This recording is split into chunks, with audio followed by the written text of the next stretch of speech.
গোলাম আহমদ কাদিয়ানী, এ হলো ইতিহাসে আমরা যদ্য পাই তার পর্যন্ত 28 জন হয়েছে। মুহাম্মদ সাল্লাল্লাহু আলাইহি সাল্লামের ইন্তেকালের পর ওকে নিয়ে হয়েছে 28 জন। কয়জন হইল? বাকি আছে কয়জন? তাই বলে কিয়ামত যে এই 2 জন হইলি আগামী বছর বা 5-6 বছরের মধ্যে কিয়ামত হবে ওইটা চিন্তা করেন না।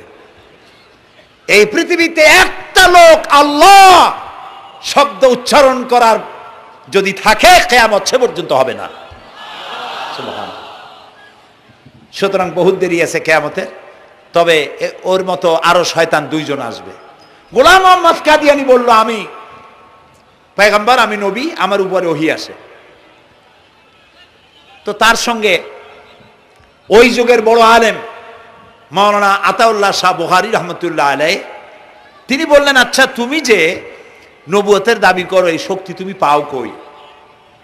কয় যে আমার শক্তি তো কোরআন, কোরআনের মধ্যেই আছে আমার কথা। কোথায়? কয় সূরা সফের মধ্যে আছে, ইয়াতি মিন বাদি ইসমুহু আহমদ। ঈসা আলাইহিস সালাম আমার ব্যাপারে ফোরকাস্ট করেছেন, ভবিষ্যৎবাণী দিয়েছেন যে আমার পরে একজন আসবে তার নাম হবে আহমদ, আমি তো সেই আহমদ। মাওলানা বুখারী বলছেন, বেকুব, ঈসা আলাইহিস সালাম যার কথা বলেছেন তার নাম, ঈসা আলাইহিস সালাম যার কথা বলেছেন তার নাম হলো ফকাত আহমদ, আর তোমার নাম হলো গোলাম আহমদ। তাহলে এতে করে বোঝা যায় ঈসা আলাইহিস সালাম যার কথা বলেছেন তুমি সেই আহমদের গোলাম, তো তুমি নবুয়তের দাবি করো কেন?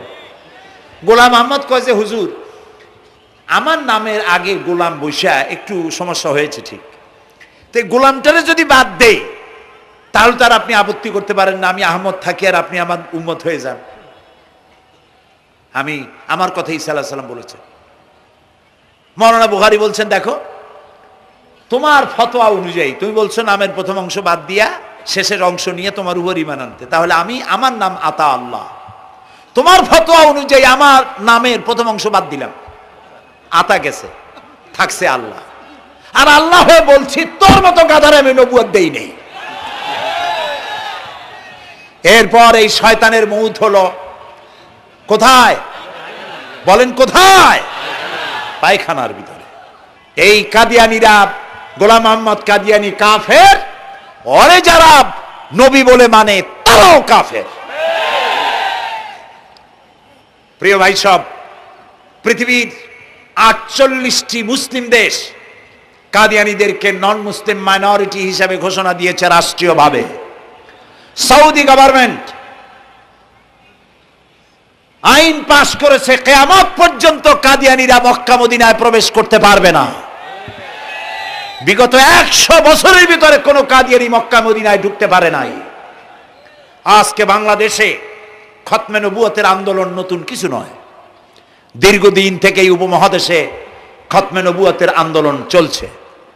এই আন্দোলন চলবে যতদিন পর্যন্ত সরকারের পক্ষ থেকে তাদেরকে নন মুসলিম মাইনরিটি ঘোষণা না করা হচ্ছে, আন্দোলন চলবেই। এদের লাশ রাস্তায় ফেলাই দিবা আর 14 কোটি মুসলমান তাকিয়ে তাকিয়ে দেখবে, তা বিশ্বাস করো না।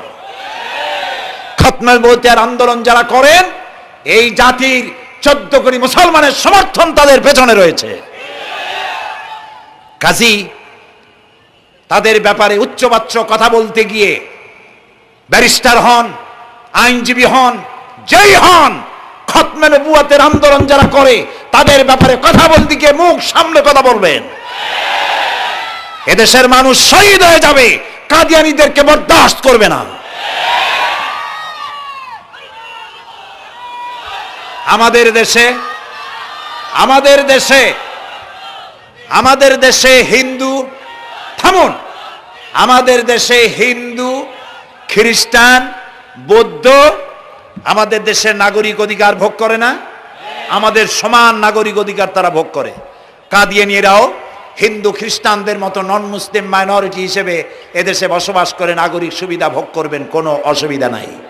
কিন্তু আপনি মুসলমান বলে দাবি করবেন না, শেষ নবী মানবেন না, আমরা এই ব্যাপারে কিয়ামত পর্যন্ত আপোষ করব না। কেবলমাত্র মূর্খ, দালাল, হারামখোর তারাই কাদিয়ানীদের পক্ষ অবলম্বন করতে পারে, ইমানদারেরা পারে না।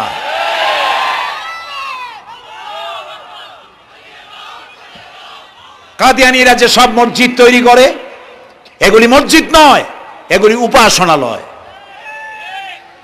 হিন্দুদের মন্দিরকে যেভাবে আমরা সম্মান করি, ওদের উপাসনালয়কেও সম্মান করি।